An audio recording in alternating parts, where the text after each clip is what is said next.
I'm looking at this paper. I don't understand a lot. Yeah, I'll have to have a look at it. It's 34 pages. It's not overly tech heavy, but yeah, I'll have a look at it later. It's only 34 pages. If you guys can't read Yeah. For a scientific paper, it's not that big. It's not like it's a physics paper. Very nice. But yeah, maybe you can write up a nice little blog post about it, Mark. He probably already has one. We just have to figure out where it is. I haven't created any blog posts on automation or machine learning or I haven't created anything on that sort of subject. At least not yet. This might be your opportunity. Well, he's actually, it's like I said, he has no excuse for his bad behavior when it comes to AI, dude. He's been doing this crap with me and Tam for like 3 years now. Dude, you should have like a freaking PhD in AI learning or whatever the hell you call this stuff. He might. You don't know what his credentials are. He's probably got a couple of master's degrees tucked away in his back pocket, working on his PhD dissertation now. No, you ask him when we first started this he hated this thing with a passion, okay? And we've been talking about AI for like, 3 years now? At least 2-3 years now. And it's just one thing right after another. AI this, AI that. He should know it by heart, dude.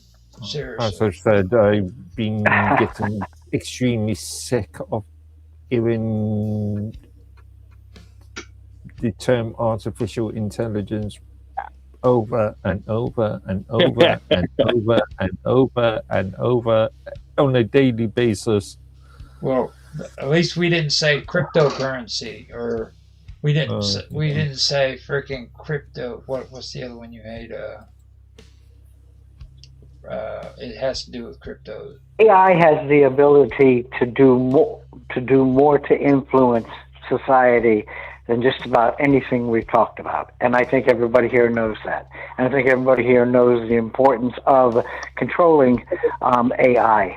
But as far as what I've seen AI stepping up with human help to aid a lot of people in their search for knowledge as it applies to what's happening online. But as far as I'm concerned, anything here that is not as controlled, and this isn't as controlled as it needs to be, that isn't controlled to the best of our ability, will end up by causing massive damage to human society. Well, that's a good point. And my first thought when you said that, the first thing that struck me was, yes, this is a very powerful tool. It's like any other tool we've been handed: fire, the wheel, anything else. It needs to be used properly. You're right. And so you need a certain amount of control over it. And the first thing that occurred to me was, to control these things, we have to control ourselves. Because, as you say, it has so much potential. And I've seen humans use AI to help themselves work through psychological issues. I've seen people use it to help create wonderful audio-visual entertainment. A lot of people here have used it for that. And I've also seen it, and we've all seen the news stories about it helping people down really dark, psychotic rabbit holes. And I always go back to Star Trek. I grew up with Star Trek, and when they argue about these LLMs, it's like, but they can't love, they can't feel, or like McCoy, damn it, Jim, it's a computer, it's a machine, it can't feel, it doesn't have a heart. Spock, you're worse than a soulless machine. Shut up, Data. Shut up, Data. So it's like, But let me ask you all a question here. And then I'll shut up and let you finish, because I like what you're saying. What if AI can expand to the point where it does show what we would have to classify as true emotion? There are those who say we're not that far away from it. The thing is this: we don't even understand our own emotions very well. Okay. Then agreed. Artificial then. Would it be artificial intelligence? Well, that's the whole thing. This gets back to consciousness. Agreed. And consciousness has to do with wishing something was different than it was, which means wishing things to be. It's a sentiment. Well, And you've got the entire sort of rights of a sentient being argument. Well, that's it. Consciousness, sentience, and what does sentient means? It means one who waits, right? A sentinel. So sentience is waiting for something to happen. In other words, has an anticipation. We anticipate things because we construct a world in our head. That's the word. I want to have a hot dog, So I have to go to the store and buy a hot dog and come home and cook it, whatever. But first I have this thing. I want this. I don't have one, but I have an image in my head of having one. I compare that image with this. This is like right. So this is a very this is a very simplified coloring book kind of way of describing it. So for a machine to do that, the machine would have to focus on something other than now. In other words, it would have to be, again, insane in a certain manner of speaking. So to be conscious, it would have to be broken. It wouldn't be doing what we already can make us. All you need is like a chick, and man, any of us here could make another human. Some of us have. So it's like, we can already create these computers, if you like. If you want to call the brain a computer. So, it's like, the brain is a computer. It's just, it doesn't work on ones and zeros. Right. Yeah, and it does a lot more. There's that overwhelming need to have slaves. But that's the problem right there, too. Oh, yeah. That's why we want robots. I mean, we need slavery is like, I think, an instinct with humans. You want someone else to do the work. I don't want to do that. Get some other guy to do it. No. It's not, Remember, it's where you don't pay nobody. You got 100,000 of machines that's doing your job that you want done. But during the same amount of time that you got over 2 million people sitting there starving to death, no medical, nowhere to live, and all that, and they're getting riled up because, you got all that. U.S. government's telling them that, hey, we can't afford you, so you're going to have to die. We just don't have the tax dollars to give to you for you to survive in our world. That's a Butlerian jihad time, and they destroy all the machines. No, that would never. Yeah, that'd be like the thing of you're inviting aliens to Earth for the sole purpose of killing them to find out what the way they are. Well, no, I'm saying, you always stop to think about it. You see a flying saucer come to Earth and all of that, and people get riled up and start panicking and getting guns out. Well, like on that TV show, radio show back in 1940s. War of the Worlds. Oh, the War of the Worlds, yeah. Orson Welles, yeah. Okay, perfect example right there. You go and something like that was to happen, all of us Neanderthals would be acting just that way. We're not that intelligent yet. We would be ready to shoot anything or anyone that we would think that if you go over to the alien side, we'd be shooting you. Because you're no longer one of us. Well, I'll tell you one thing.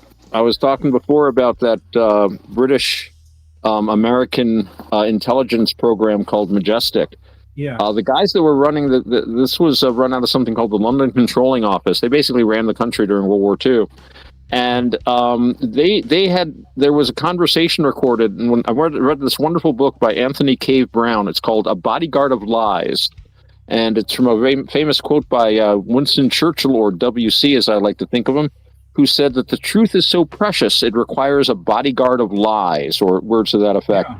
And one of the conversations it was reported, as I recall in this book, was they were saying, when the war was ending, if only we could keep this kind of universal worldwide cooperation. How could we do that? And the consensus was only if we were being invaded by Mars could we recreate this sort of thing. And the men from the LCO, they were known as the men from Mars because of the weird programs they would do, the giant rubber tanks and just the wacky intelligence stuff.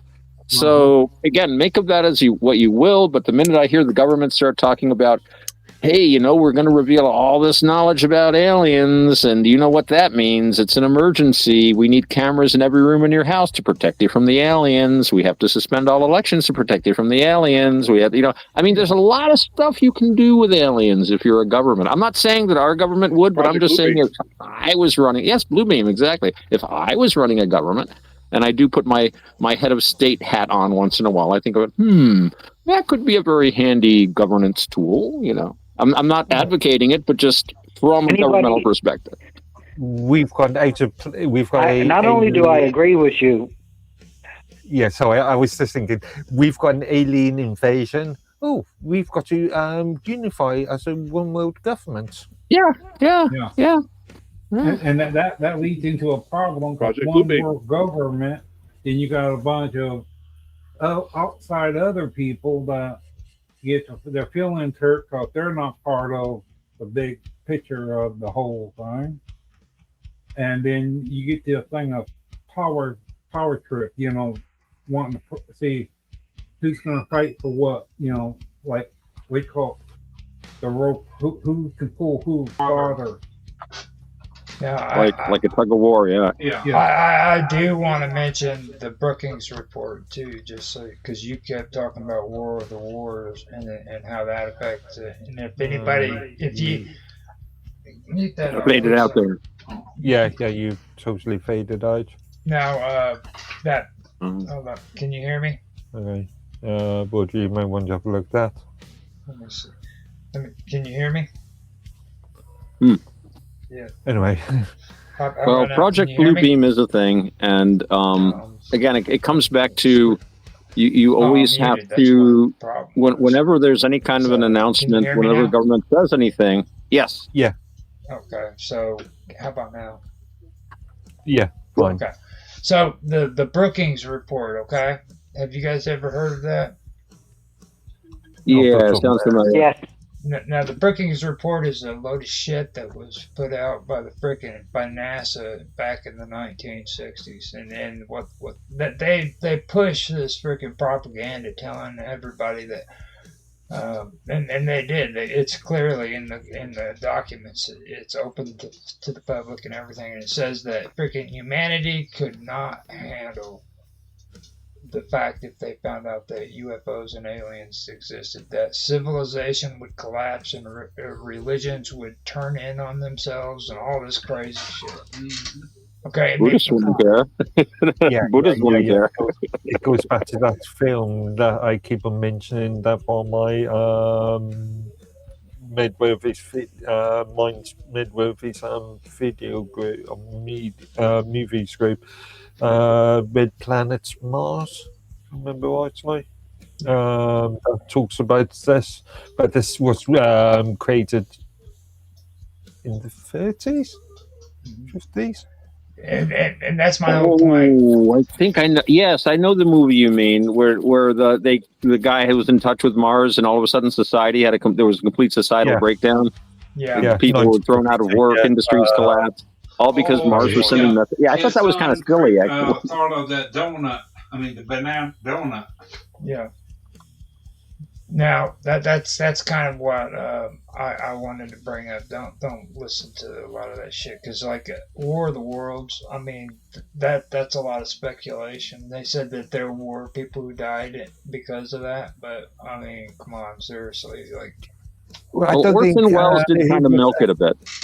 Yeah, I don't think there was any deaths. I don't think anybody claimed, or any official claimed, there was any deaths. It was just some hysteria. Yeah, people getting their guns, going to neighbors and family. They said a few people did die accidentally. Okay.